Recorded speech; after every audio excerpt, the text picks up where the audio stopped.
اس دنیا میں کوئی ایسی جگہ نہیں جو خانہ کعبہ کی طرح مقدس اور مرکزی حیثیت رکھتی ہو۔ یہ مقام سعودی عرب میں وادی حجاز میں واقع ہے۔ روزانہ ہزاروں افراد 24 گھنٹے خانہ کعبہ کا طواف کرتے ہیں۔ خانہ کعبہ کی مقدس تصاویر لاکھوں گھروں کی زینت ہیں اور کروڑوں مسلمان اس مقام کو اپنا قبلہ تسلیم کرتے ہوئے اس کی جانب رخ کر کے 5 وقت کی نماز ادا کرتے ہیں۔ خانہ کعبہ مکعب یعنی کیوب کی شکل میں تعمیر ہونے کے ساتھ ساتھ تاریخ کے آئینہ میں ایک انتہائی خاص مقام کا حامل بھی ہے۔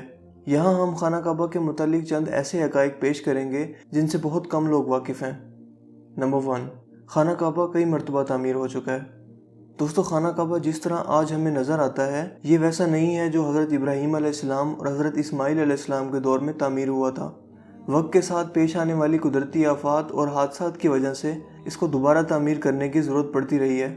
بے شک ہم سب جانتے ہیں کہ خانہ کعبہ کی دوبارہ تعمیر کا ایک بہت بڑا حصہ نبی کریم صلی اللہ علیہ وآلہ وسلم کی زندگی میں نبوت ملنے سے قبل ممکن ہو چکا تھا۔ یہ وہ وقت تھا جب نبی کریم صلی اللہ علیہ وآلہ وسلم نے ایک بڑی خون ریزی کو اپنی دور اندیشی سے روکا تھا۔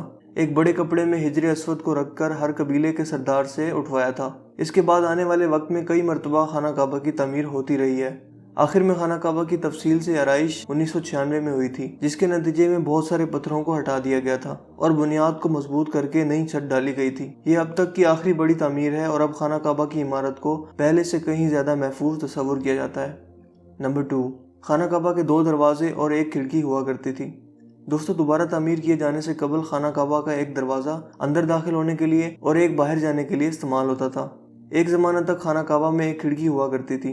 خانہ کعبہ کی جو شکل آج موجود ہے اس میں صرف دروازہ موجود ہے، لیکن کھڑکی اب ختم ہو چکی ہے۔ نمبر 3، خانہ کعبہ کے مختلف رنگ۔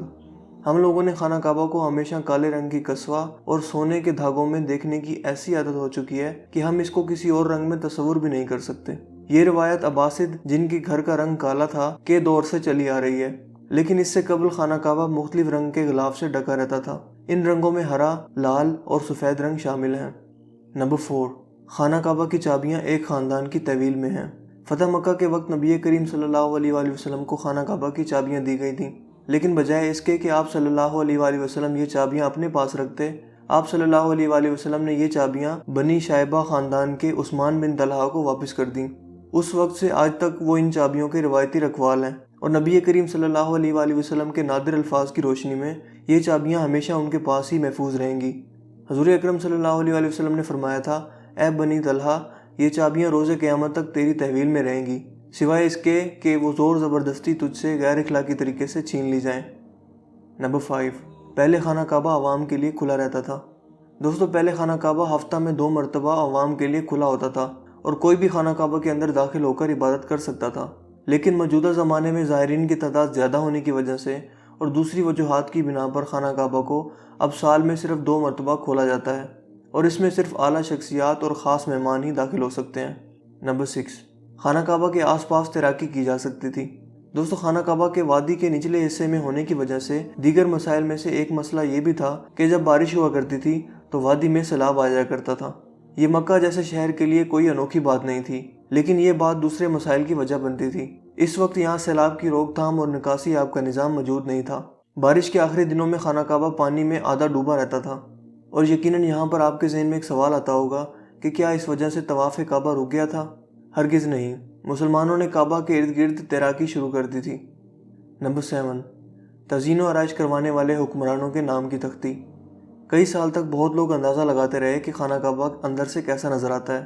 وہ لوگ خوش نصیب ہیں جن کو خانہ کعبہ کے اندر داخل ہونے کی سعادت ملی، اور ایک خوش نصیب وہ ہیں جن کو تصویر بنانے کا موقع ملا، اور لاکھوں لوگوں نے یہ تصویریں انٹرنیٹ پر آن لائن دیکھی۔ خانہ کعبہ کا اندر کا حصہ سنگ مرمر اور ہرے رنگ کے کپڑے سے ڈھکا ہوا ہے۔ جس دور کے حکمران نے خانہ کعبہ کی دوبارہ آرائش کروائی تھی، اس نے خانہ کعبہ کے اندر اپنے نام کی تختی بھی لگوائی۔ نمبر 8، خانہ کعبہ کی تعداد 2 ہے۔ دوستو، خانہ کعبہ کے بالکل اوپر جنت میں ایک اور خانہ کعبہ موجود ہے۔ اس کا ذکر قرآن پاک میں بھی آتا ہے اور نبی پاک صلی اللہ علیہ وآلہ وسلم نے بھی اس بات کی نشاندہی کی ہے۔ اللہ کے نبی صلی اللہ علیہ وآلہ وسلم نے معراج کا واقعہ سناتے ہوئے فرمایا، جب مجھے بیت المعمور دکھایا گیا تو میں نے حضرت جبرائیل علیہ السلام سے پوچھا۔ انہوں نے جواب دیا کہ یہ بیت المعمور ہے جہاں 70,000 فرشتے روزانہ اللہ کی عبادت کرتے ہیں، اور جب وہ یہاں سے جاتے ہیں تو واپس نہیں آتے، مطلب ہمیشہ نیا دستہ آتا ہے۔ نمبر 9، حجر اسود۔